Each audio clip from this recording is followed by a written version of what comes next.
Defense Department's biggest computing priorities is edge capability. Craig Bowman, Senior Director of Federal at VMware, I asked him if the edge means the same thing in the intelligence community that it means in the military. For the military and GEOINT? Yeah. So I think that there are a lot of similarities actually between the two. You know, the consumers of GEOINT products aren't just the military, obviously, right? So there are DHS, there are even civilian organizations, state and local, that consume products from the GEOINT community. The military is one of those consumers. So for me, I think of the edge from a technology perspective of having a lot of similarities between those two. We have security restrictions that we have to worry about in the intelligence community and the DoD, and how we process the imagery to get it down to that network is very different. But the method by which we, I guess, distribute that content is very similar.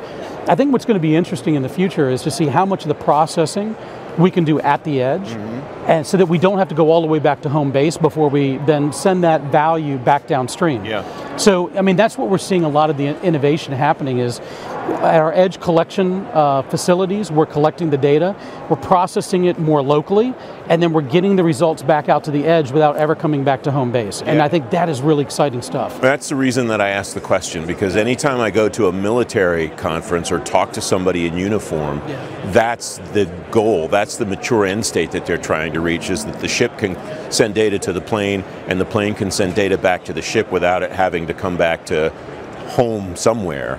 And that same type of application potentially in the intelligence community could probably be as revolutionary for that community as it will be for the warfighting community. Yeah, and in fact, some of the projects we've worked on is about connecting edge devices in such a way, not only that redundancy to satellite, right, that you can connect two different satellites for low latency, but then how do you mesh different vehicles together so that if one of the vehicles lose connectivity, you automatically still have that connectivity through a mesh network.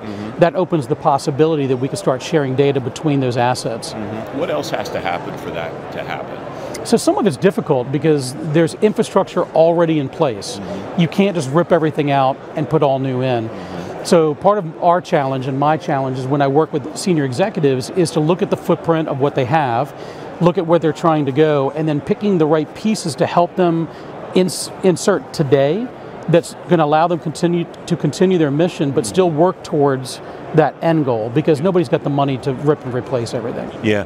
What's this look like a year out, 2 years, 5 years out from now, do you think?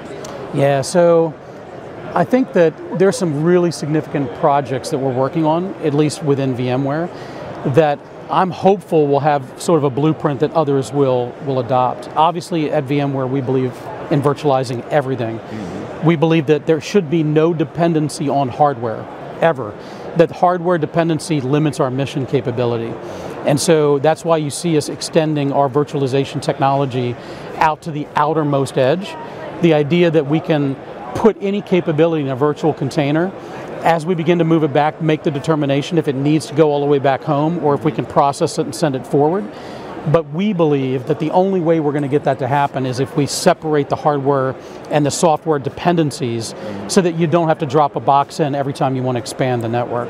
Whether it's here or another conference or when you call on customers, what are the challenges they're telling you they have, the obstacles they're trying to overcome to achieve the end states they want to achieve? I think it starts with legacy apps, legacy infrastructure. Every CIO that I meet, every CTO that I meet, they know this is where they want to go. They're limited by budget, and they're limited by the infrastructure and the training of the personnel that they have. So they want to move to something new, but everybody's trained in a certain technology, they can't replace it all. And so they're really struggling with, hey, where should we make our bets today that we can kind of grow into it? How do I get out of these old legacy apps that are not built for the cloud? Can we move into the cloud today and start taking advantage? And then as we build towards this edge nirvana, right, what are the key investments I can make today that will give me new capability without having to just rip and replace everything? I think that's what I hear over and over again. Craig, it's great to talk to you. Thanks for